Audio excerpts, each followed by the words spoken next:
Hablemos de igualdad.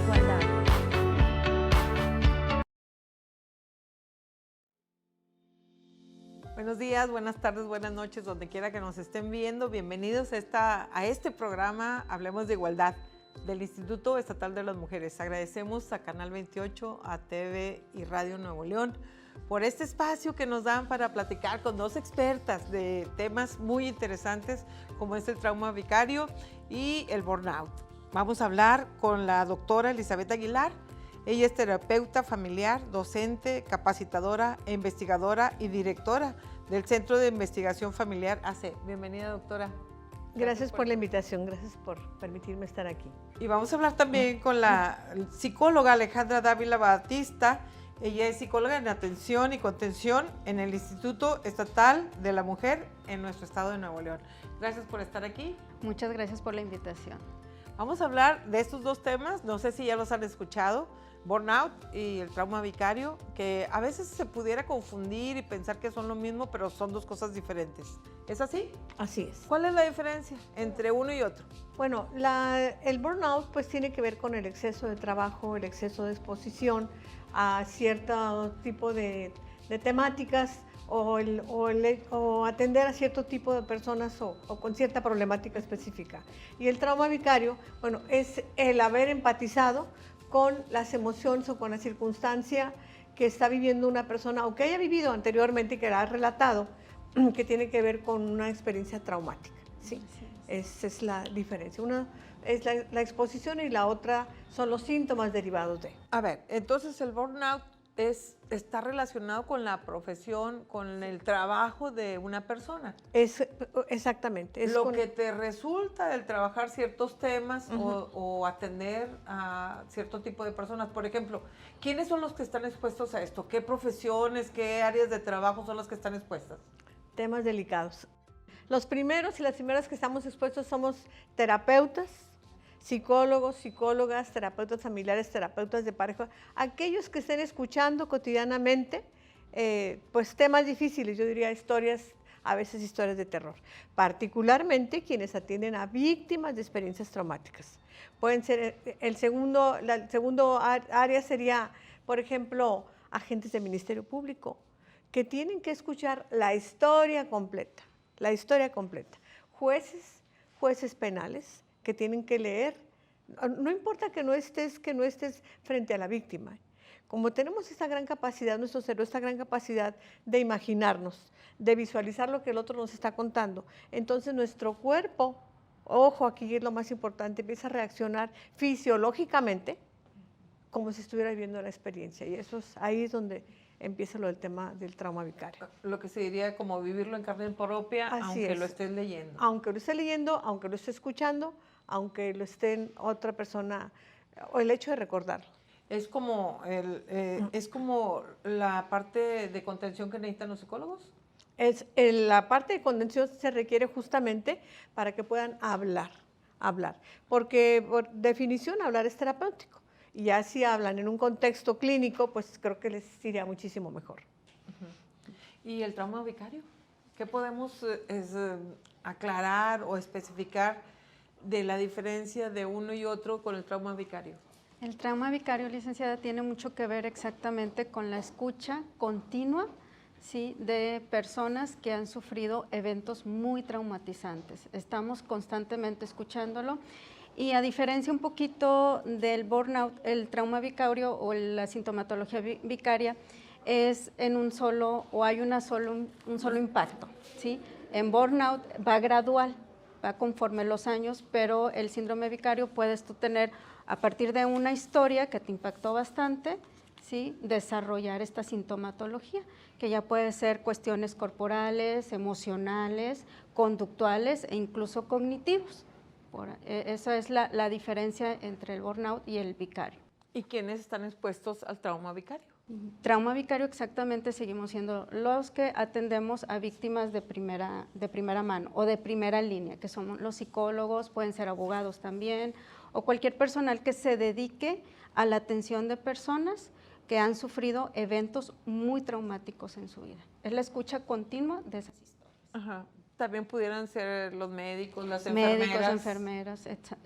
Cualquiera que esté en primera línea de atención directa a lo que es personas que han vivido un evento muy traumático en su vida. Es escuchar esa historia, pero aquí se habla ya también de un desgaste emocional, de un desgaste por empatía, ¿sí? Porque para poder entender la historia que te está comentando la persona, pues hay una empatía sobre la situación, el contexto, incluso las emociones. A diferencia del burnout, en el síntoma vicario tiene mucho que ver con las emociones que estás tú recibiendo en ese momento, que se están dando en esa situación.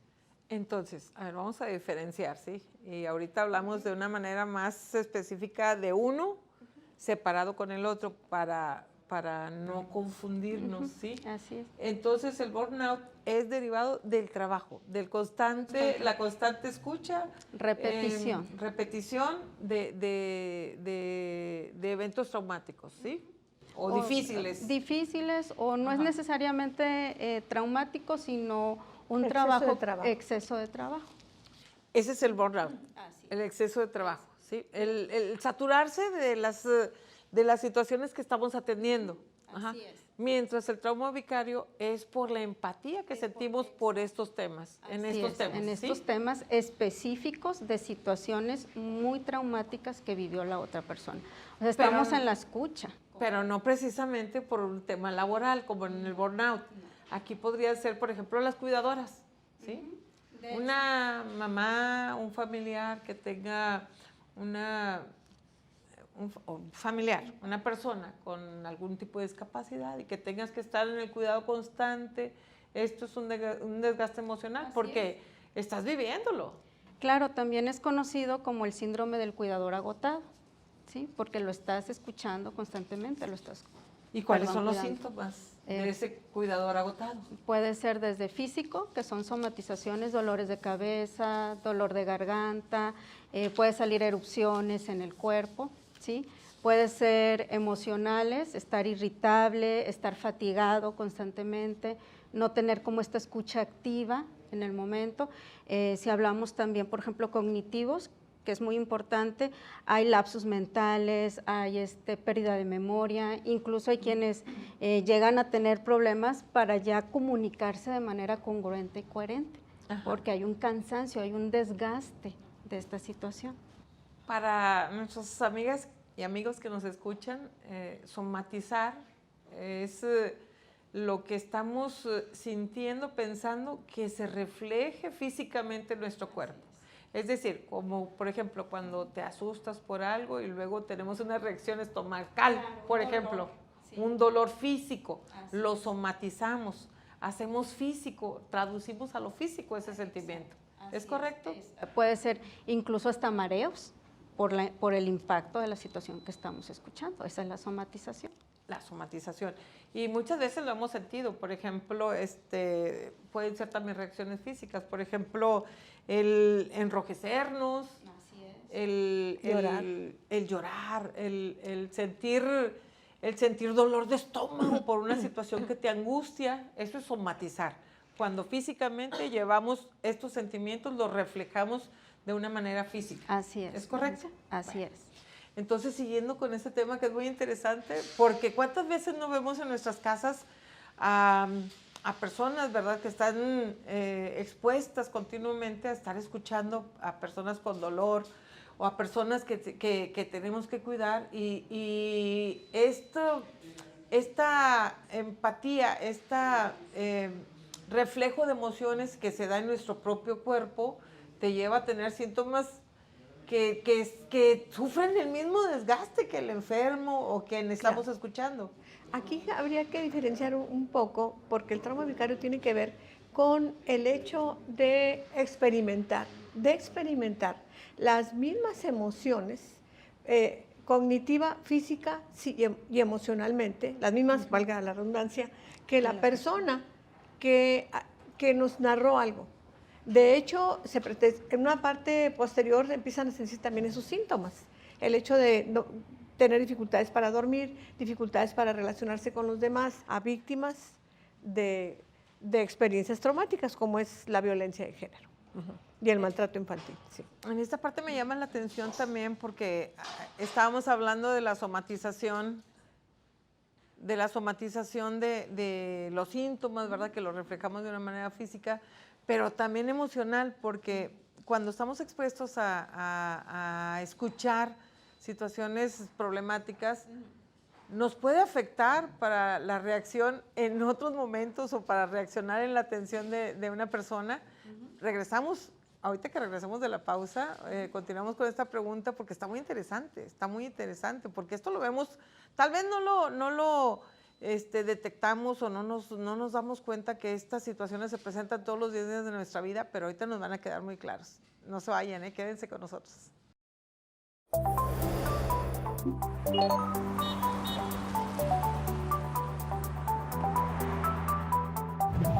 Soy la licenciada Linda Patricia Garza Rocha, directora del Instituto Municipal de las Mujeres en Juárez, Nuevo León. En el instituto contamos con un equipo multidisciplinario donde te podemos ayudar si estás pasando por cualquier tipo de violencia. Contamos con psicólogos, abogados, trabajadores sociales. También contamos con cursos de autoempleo, con capacitaciones, donde lo llevaremos el instituto hasta tu colonia. Estamos en enlace o en coordinación con diferentes dependencias del municipio, por mencionar algunas: Seguridad Pública, DIF, la Secretaría de Desarrollo Social, así como la Dirección de Empleo, para nosotros poder ayudar de una manera integral a todas nuestras mujeres del municipio. Nuestra misión es prevenir, erradicar, sancionar la violencia en el municipio. Por ello, el objetivo principal es promover la cultura de la denuncia. Hacemos equipo por las mujeres de Nuevo León. Conoce a las titulares de las instancias municipales y conoce también la oficina que hay en tu municipio. Informar para prevenir.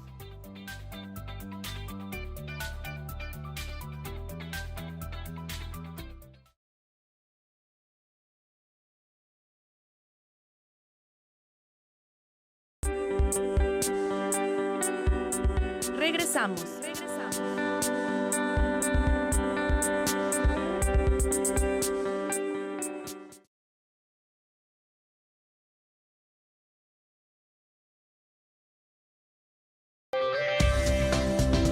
Continuamos.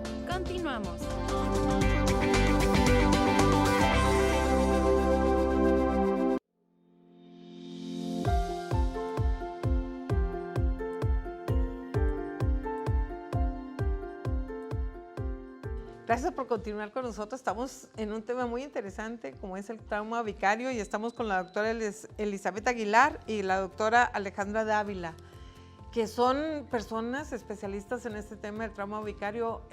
Últimamente se escucha mucho este término, trauma vicario. Y el trauma vicario es el desgaste psicológico o emocional que pueden llegar a sufrir las personas que se dedican a cuidar de otros y que están en permanente contacto con las emociones de otras personas que lo están pasando mal. ¿Cómo se refleja en las personas este trauma? ¿Cómo podemos darnos cuenta si nosotros mismos lo estamos viviendo o si otra persona está sufriendo este trauma vicario? Bueno, puede haber manifestaciones tanto psicológicas, conductuales y relacionales. ¿Qué significa esto? Significa que la persona empieza a tener problemas para dormir, empieza a tener problemas para relacionarse, empieza a tener incluso alteraciones, ojo, en la percepción. Puede presentar incluso, por ejemplo, cuadros paranoidizantes, ¿sí? A mí se me hace que están hablando de mí, ¿sí? O esto lo están diciendo por mí, ¿sí? O puede presentar incluso los síntomas parecidos a lo que la persona que vivió la experiencia traumática le narró. Aquí fue donde ocurrió tal y cual cosa a esta paciente que me lo narró y como se acuerda de esta situación, se acuerda de lo que la otra persona le narró y empieza... Lo revives. Lo revive, por eso es vicario, porque no tiene nada que ver, pero el hecho de escuchar. Esa capacidad empática que tenemos los seres humanos, pues a veces nos cobra algún costo. Necesitamos de la empatía, por supuesto, sobre todo quienes trabajamos con personas que han vivido diferentes tipos de problemáticas emocionales, ¿sí? Pues yo creo que esto, si no se tiene el cuidado y la atención sobre sí misma, de empezar a detectar ciertos síntomas, es importante que tengan la información para pues, levantar la mano y pedir ayuda. Y estamos hablando también de que los principales expuestos a este trauma, ¿verdad? Son las personas que se dedican a escuchar o atender problemas, situaciones complicadas, como los médicos, enfermeras, policías. ¿De qué manera se puede reflejar? Ahorita hablabas, doctora, de la posibilidad de distorsión en la percepción de las cosas por estar expuestos a este trauma. ¿Cómo lo pudiéramos distorsionar? ¿De qué manera, por ejemplo, en un policía, cómo puede distorsionar esta parte de la percepción? Un ejemplo, si un policía, que es el primer respondiente, cuando una mujer víctima de violencia, primero llama a la policía, llega, ve un cuadro impresionante, a veces llegan tarde y la persona ya no está, o sea, ya falleció, y ve una situación también muy compleja con los niños, llorando, unos también lastimados, se lleva esa impresión, si no hay un espacio que debe de haber, para cuando llega al área donde le corresponde, pues no nada más es llenar el IPH, es hablar sobre lo que le ocurre. La contención. Porque el IPH es la descripción del evento, sí, que incluso puede haber omisiones porque está en un estado emocional alterado, ¿sí? Y si no le dan esa atención, sí, bueno, primero, a ver, cálmate, tranquilízate, ¿qué pasó? Que pueda verbalizar y bueno, pues bajar los niveles de cortisol, porque van a ver qué enfrentan, ¿sí?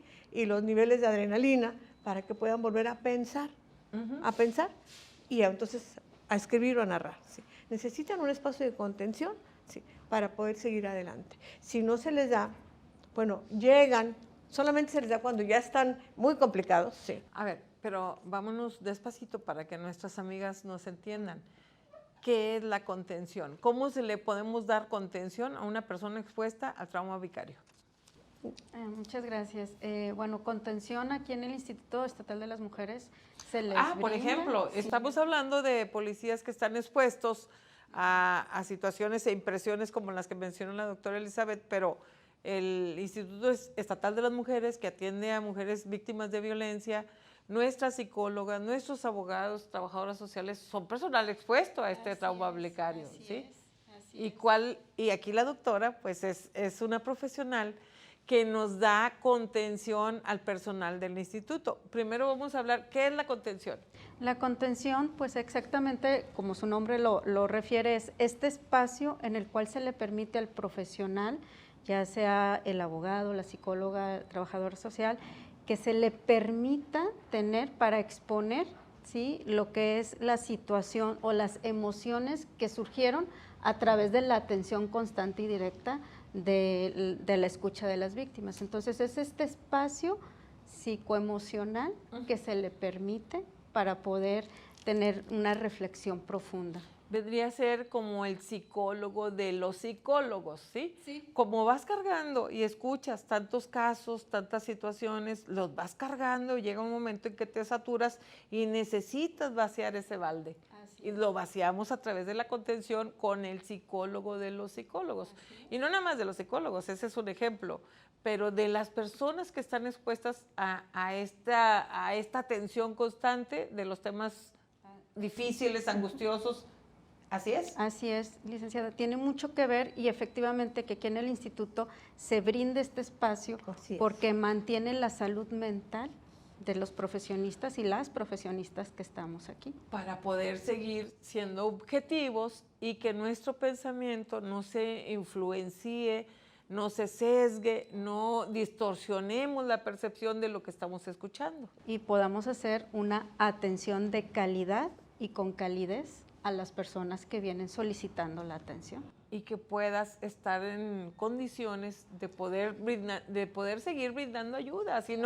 Si tú no estás bien, ¿cómo vas a poder ayudar a los demás? Claro, entonces el espacio de contención que se nos da o que se nos brinda nos permite tener ahora sí como volver a recargar pilas aquí mismo y poder dar esta atención completamente objetiva y con escucha empática, que es lo más importante. Porque si seguimos tratando el tema de síndrome vicario, pues tiene que ver con esto, ¿no? Este desgaste emocional, Entonces, al tener un espacio apropiado y pertinente, nos permite otra vez volver a tener esta escucha empática hacia las personas que están solicitando nuestra atención.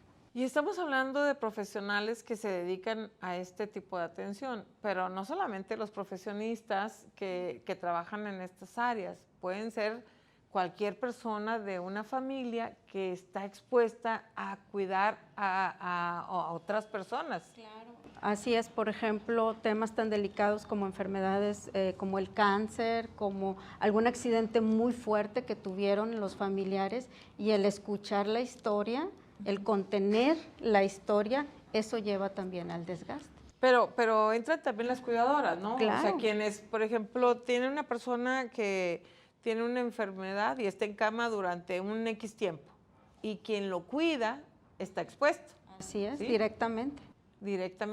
También, por ejemplo, quien tiene una persona con algún tipo de discapacidad o que está sufriendo una situación traumática y tú lo estás escuchando y le estás dando acompañamiento, pero estás expuesto. Sí, por ejemplo, a mí que en este momento me toca ser parte de las psicólogas de atención, pues me toca escuchar las historias que la misma doctora refiere, ¿no? Historias muy impactantes. Historias de terror, diría yo. Sí. Historias de terror muy impactantes, que hay muchas que nos conmueven y nos tocan fibras muy sensibles, porque tiene que ver un poco también con nuestras propias historias, ¿no? Entonces eso genera un impacto en nosotros. ¿Y qué pasa cuando hay esa conexión con nuestras propias historias, que es a donde yo digo, ¿verdad?, que podemos distorsionar la percepción, porque conectamos con nuestra propia historia, con nuestro propio pasado y pues actuamos de manera sesgada? Claro. Pues número uno, identificar cómo esa historia me está conmoviendo, me está moviendo. Si ya me está originando este cansancio empático, ¿no? Es como este desgaste de me hace sentir que voy a llorar, o sea, identificar la emoción, o me hace sentir mucha injusticia por la situación, o sea, es identificar esta situación y por ende también empezar a generar mi autocuidado, o sea, darme cuenta cómo esta historia propia a mí también me genera una emoción muy fuerte en ese momento. Eso es derivado de la empatía y del hecho de ponerse en el lugar del otro, pero ¿cómo lo reconocemos? ¿Cómo una persona, un profesionista o una persona cuidadora de alguna persona como la que estamos hablando, cómo puede darse cuenta de esto? ¿O es un tercero quien se da cuenta? Yo creo que hay un libro muy interesante que se llama Helping the Helper, ayudando al que ayuda, porque generalmente nuestro reflector está puesto en la víctima o en la persona enferma, crónicamente enferma, que de repente tiene pues algunos episodios de desesperación y manifiesta que está sufriendo mucho, y este tema de empatía se conecta justamente, y la experiencia traumática que está narrando el otro, la persona se está conectando y no lo vemos. Entonces es importante que la persona cuidadora o la persona que ofrece atención tenga un espacio. Por ejemplo, la contención es buenísima, que después de una intervención pueda hablar sobre lo que ocurrió, sobre lo que sintió, lo que le despertó, cómo reaccionó, para poder procesar esto, ¿sí? Porque eso va a protegerlo en primera instancia, va a proteger su trabajo y va a proteger a sus usuarias. Y bueno, en el otro caso que sí, bueno, es que me despertó, me hizo acordarme de tal cosa de mi infancia. Bueno, pues en una cultura como la nuestra, que no fuimos precisamente socializados así como que a besitos, donde pudo haber habido maltrato o pudimos haber presenciado maltrato entre el del padre hacia la madre. Entonces, algunas situaciones pueden evocar eso. Es importante por eso tener esta alerta y decir, oye, levantar la mano, oye, ¿sabes qué? Este caso me recuerda tanto a la situación que vivió mi mamá. Oye, doctora, acabas de decir, este caso me recuerda tanto a la situación que vivió mi mamá, pero vamos a ver cómo le afecta a los hijos y si esto es una posibilidad de que se repitan los patrones, ¿sí? Pero vamos a una pausa y regresamos. No se vayan, porque esto lo vivimos a diario en la sociedad y en nuestras propias casas. Regresamos. Regresamos. Continuamos.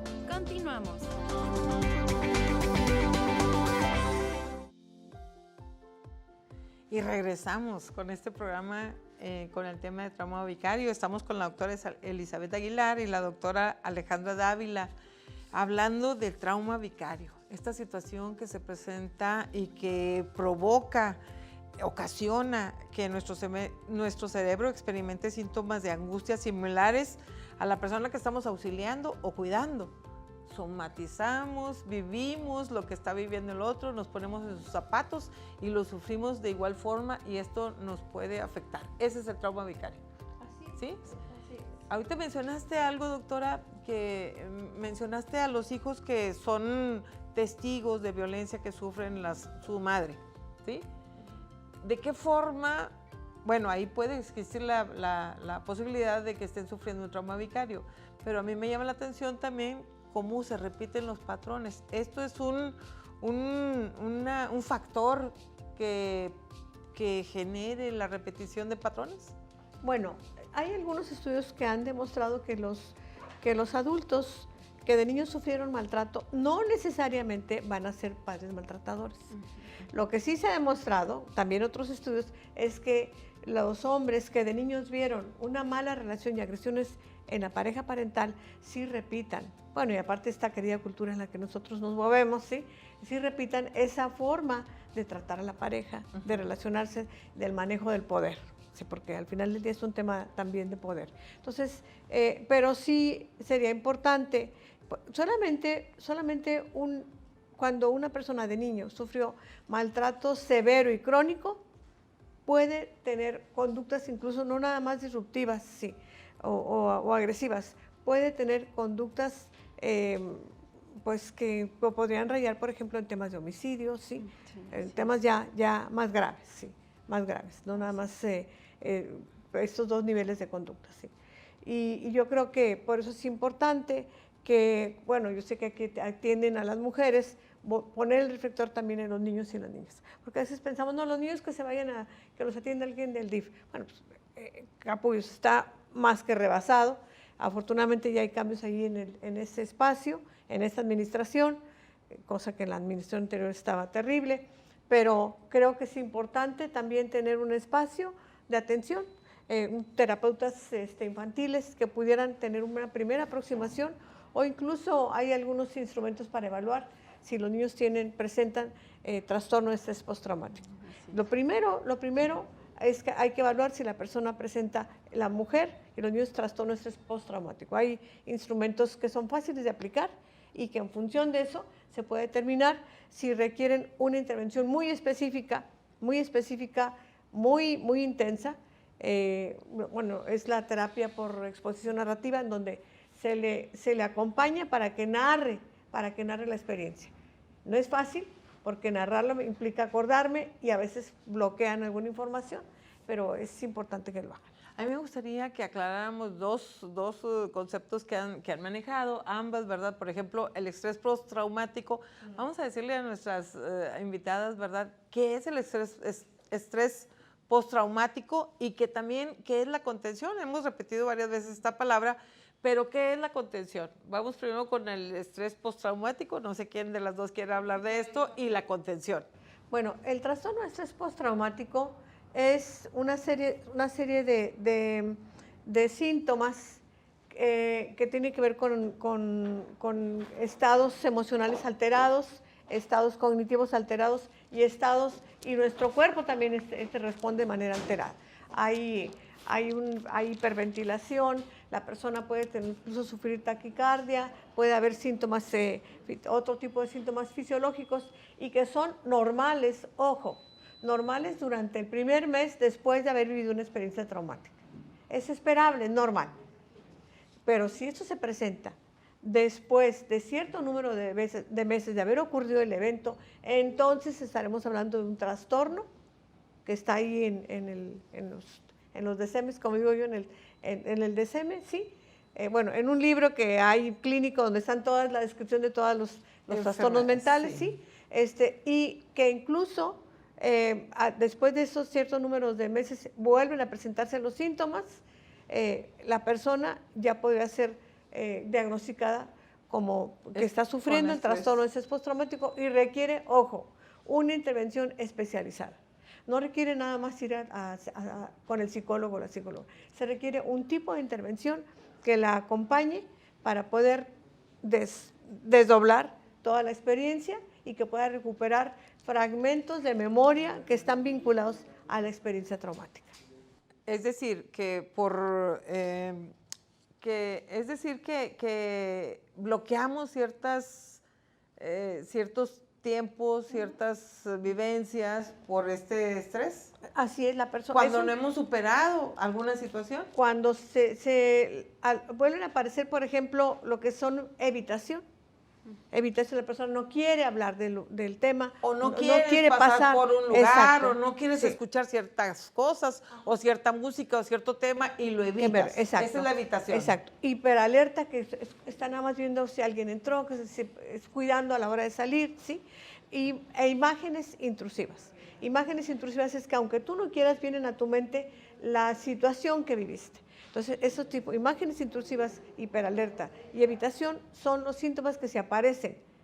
A los 4 o 5 meses estamos hablando de trastorno de estrés postraumático y requiere una intervención especializada para que pueda, pues, en ese proceso empiezan progresivamente a eliminarse los síntomas y la persona puede recuperar su vida normal, porque si no se tiene la atención, al paso del tiempo aparecen síntomas secundarios, por ejemplo, depresión, ¿sí?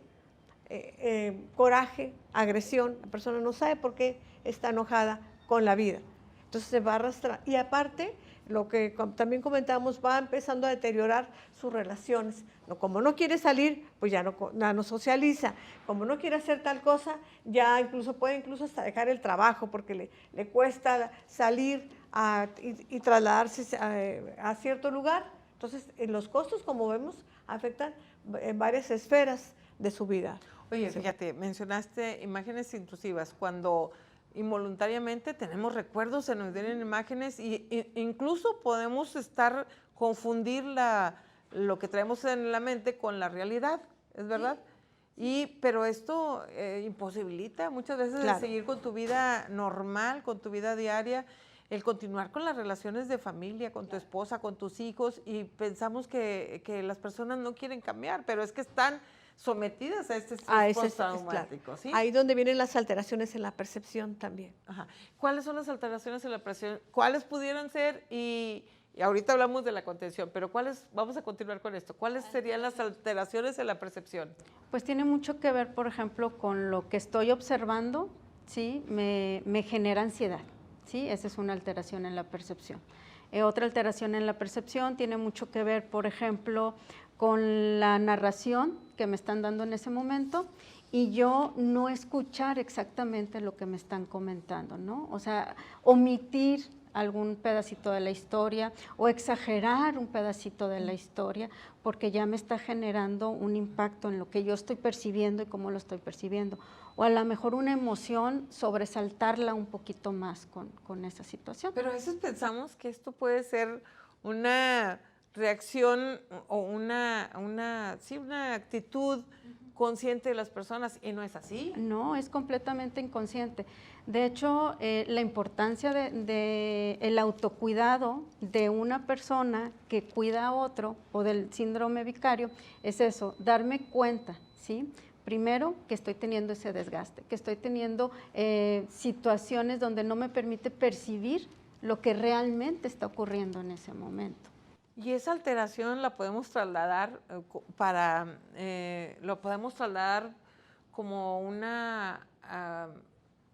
como con agresiones para otras personas, o la podemos reflejar con actitudes violentas. Ese es uno. Es decir, se me vino a la mente, ¿verdad? Cuando los policías son testigos de situaciones muy dramáticas que a veces la realidad supera la ficción, ¿verdad? Y luego, ¿esto lo pueden reflejar en su casa?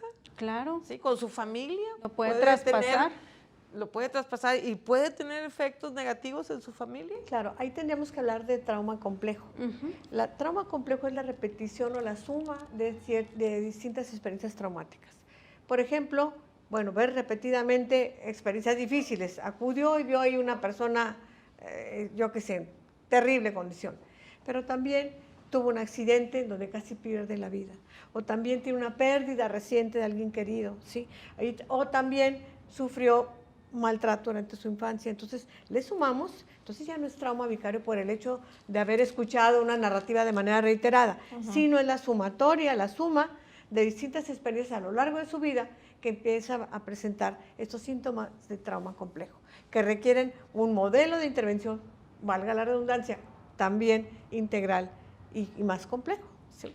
Pues como complejo es esta situación de salud mental, ¿no? Sí. En Nuevo León tenemos una ley de salud mental en donde para que se creara la ley hubo un estudio amplio, ¿verdad? Y nos damos cuenta que un porcentaje muy importante de la sociedad estamos expuestos a una situación, algún problema que muchas veces, la mayoría de las veces ni siquiera es detectable, pero un problema de salud mental, ¿sí? ¿Es verdad?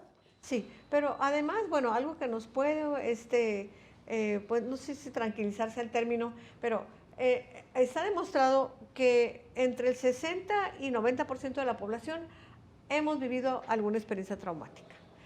Ahora, no todas las personas que han vivido o hemos vivido una experiencia traumática vamos a desarrollar un trastorno de estrés postraumático. Va a depender de los recursos personales, de la intervención oportuna, del contexto inmediato y de una serie de factores que pueden aminorar la posibilidad de que se desarrolle el trastorno. Sí.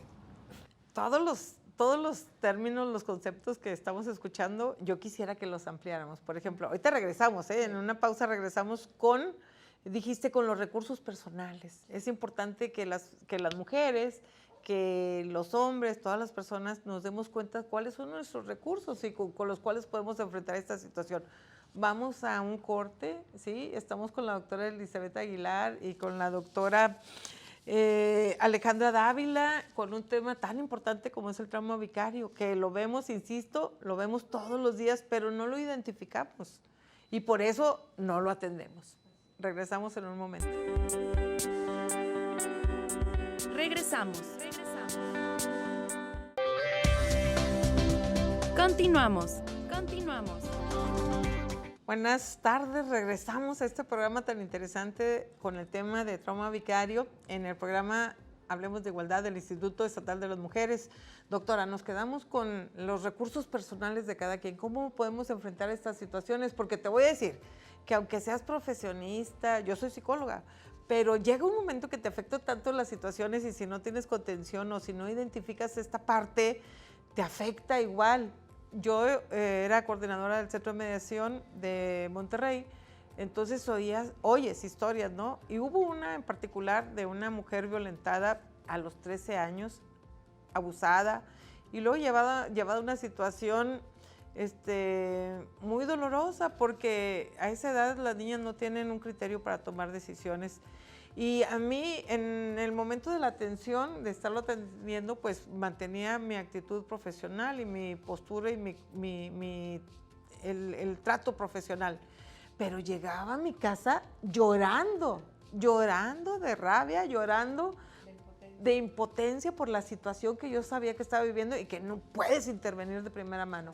Esta es la parte de la contención que necesitamos los profesionistas y todas las personas, ¿verdad? Pero ¿cuáles son los recursos personales que tenemos que fortalecer o que de manera natural tienen las personas para no llegar a estos límites? Bueno, lo que hemos mencionado, su propia historia de vida, bueno, lo primero, una capacitación adecuada para poder tener estos recursos. Porque recursos personales, por ejemplo, el conocer sobre su propia vida, ¿sí?, a través de un acto introspectivo como es una terapia, ¿sí?, puede ser en formato individual o de grupo, dependiendo de lo que decida, ¿sí? Y eso es por un lado. Y por otro lado, bueno, la formación, la lectura y que tenga vida propia, Vida propia significa que deje espacio para su familia, que tenga proyectos personales de otra naturaleza, que en ese sentido es el autocuidado. Sí, porque de repente en este tema de sobreinvolucramiento o distanciamiento emocional, Que nos metemos tanto en el problema que Sí, se nos olvida que somos que ya otra persona. ya nos apagaron aquí todas las luces, sí, y seguimos trabajando. Cuidado con eso. Seguimos atendiendo, oye, pero ya tienes toda tu agenda llena, no, puedo ver otros 2. No, no somos Superwoman, no vamos a resolver el mundo. Si no nos cuidamos, nadie nos puede cuidar. No puedes dar lo que no tienes. No, pues sí, estamos rebasados. Entonces, en ese sentido, ahí detectar esta parte. Caray, me están diciendo que ya que soy la última en salir y que pongo otro último paciente. Es que mire, es que es una urgencia. Bueno, si es una urgencia de vida o muerte, bueno, asumo que tienen aquí un protocolo específico, pero pareciera que de repente todas son urgencias. Sí. Entonces, es importante poder detectar esto, poderlo detectar de manera individual. Levantar la mano con, no sé cómo esté la estructura aquí, pero, o si no, pues con la presidenta, a ver, aquí necesito el tema de mis vacaciones. Sí. No, yo la cedo porque hay mucho trabajo. Las vacaciones fue un invento maravilloso. Sí, es un logro sindical o como le quieran decir, hay que protegerlas. ¿Por qué? Porque eso va a tener implicaciones en otras áreas de nuestra vida y eso es importante cuidarlo. Decimos siempre, ¿verdad?, que las mujeres nos dejamos al último, somos las enfermeras de todo mundo, las médicas de todo mundo. Al final de la lista. Sí, las maestras, taxistas de todo mundo y nos dejamos al final cuando deberíamos ponernos siempre en primer término para poder cuidar a los demás. Pero estábamos hablando también de que la realidad supera muchas veces la ficción. ¿Alguna experiencia que conozcas? ¿Alguna historia? Pues hay muchísimas historias, pero dentro de todas hay algunas que nos impactan, que nos llegan más, ¿verdad? Y entre esas estoy recordando de una hace poco donde me tocó escuchar una historia bastante difícil de una mujer con más de 30 años de matrimonio viviendo todas las violencias, ¿no? Violencia física, siendo agredida, golpes y toda esta situación, violencia psicológica, insultos, agresiones verbales, humillaciones, violencia económica, no se le permitía tener su gasto propio, se le recortaba completamente, incluso solo le dejaba lo esencial para poder sobrevivir, para poder comer, la violencia también sexual, que es un tema muy delicado dentro de los matrimonios. ¿Y se identifica? ¿Las mujeres lo identifican? No, no lo identifican. Porque crees que estar dentro de una situación de matrimonio, de pareja, te obliga a todo. El débito conyugal. Hay que cumplir. El débito conyugal. Exacto, hay que cumplir porque él es mi esposo, pero la realidad es que no. Hay mucha violencia sexual más normalizada de lo que creemos en la... ¿Cómo es un ejemplo de violencia sexual? Dentro de la pareja, dentro del matrimonio. El simple hecho de que la persona, la pareja, pueda llegar en estado alcoholizado, inconveniente y te obligue en ese momento. O simplemente tú no deseas en ese momento tener o compartirte sexualmente y te obliguen, o sea, te manipulen, te digan que es un deber tuyo en ese momento. ¿Hay violación dentro del matrimonio? Sí. Ese es un tema muy delicado, es un tema tabú y que la mayoría de las mujeres les genera vergüenza poderlo manifestar, pero sí existe y no debería de generarnos vergüenza. ¿Por qué? Porque están humillando a nuestra persona. Entonces, dentro de esto, ese es exactamente lo que estaba compartiendo, Presidenta, sobre este caso. A mí sí me llegó mucho, ¿no? O sea, me impactó. Y estaba yo ya generando emociones de angustia, ansiedad, sensación de injusticia, de por qué no se hace algo, ¿no? Entonces, esto a mí ya me empezó, como decía la doctora, mis foquitos de alerta, a darme cuenta que yo ya estaba sobreempatizando con la historia de la persona y eso no me permitía a mí, pues también darle ese acompañamiento objetivo. Ser objetiva, porque estabas ya sobreimplicada, claro, sobreimplicándome en la historia de ella, ¿no?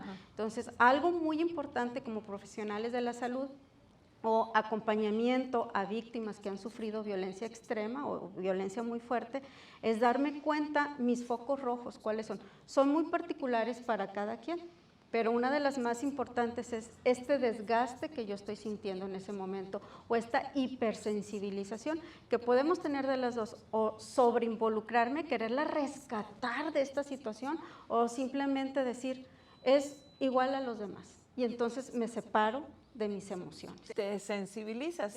Los extremos, o te involucras y lo sufres y lo vives, o te sensibilizas y entonces ya ves con indiferencia. Con indiferencia a la situación, cuando no debe ser. Cuando la calidad profesional que debemos de tener es esta escucha empática y completamente respetuosa de lo que estamos escuchando. ¿Cómo podemos protegernos? Pues número uno, darme cuenta de qué me está sucediendo, ¿sí? Con todo esto, corporal, física, emocionalmente. Y segundo, pues las cuestiones de autocuidado.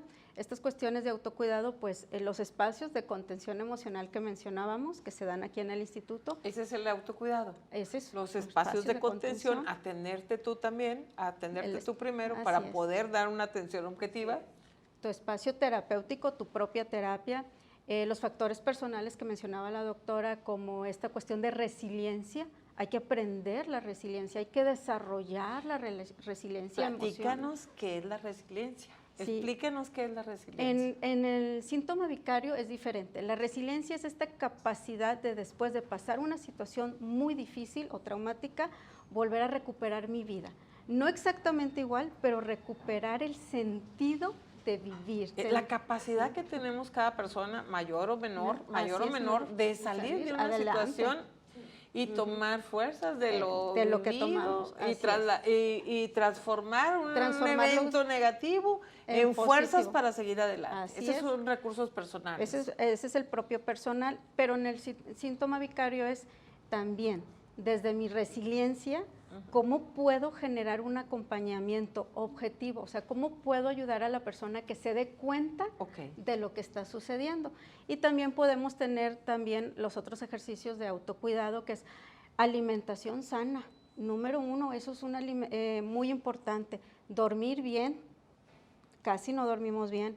Tener también, por ejemplo, ejercicio o actividades físicas que nos ayuden a liberar pues todas estas cuestiones contenidas. Y bueno, también aquí en el mismo, de nuevo lo repito, en el instituto se nos preste el espacio de contención profesional, ayuda mucho a nosotros como profesionistas a seguir en esta escucha con calidad, en esta atención con calidad. Poder seguir atendiendo a las mujeres que tienen una situación de violencia o de poder. Recuerden que tenemos en el Instituto Estatal de las Mujeres psicólogas, trabajadoras sociales, abogadas, totalmente gratuito. Aquí tenemos una cabina de fiscalía por si en la situación se derivara en la comisión de un delito, o sea, que represente un delito. Aquí tenemos una cabina de fiscalía donde para poner una denuncia no necesitan ir al CODE y pasar ahí tiempo esperando que les puedan atender. Aquí en minutos, con el acompañamiento de las psicólogas, de la abogada, podemos atenderlas. Tenemos también un centro de métodos alternos para atender las situaciones también que son conflictos familiares, pero que no precisamente representan un delito, pero existe el conflicto y hay que atenderlo. Cualquier asunto relacionado con la violencia o conflicto, pueden contar con nosotros, somos su red de apoyo, porque la mitad de la solución de estos problemas es hablarlos, es reconocerlos, es pedir ayuda, es ponerse en manos profesionales. Sí, es levantar la mano, sí, así es, para solicitarla. Porque tenemos un programa también muy interesante aquí, que es un centro de fortalecimiento emocional. Si ustedes necesitan una ayuda, una atención psicológica, aquí tenemos el espacio y es gratuito.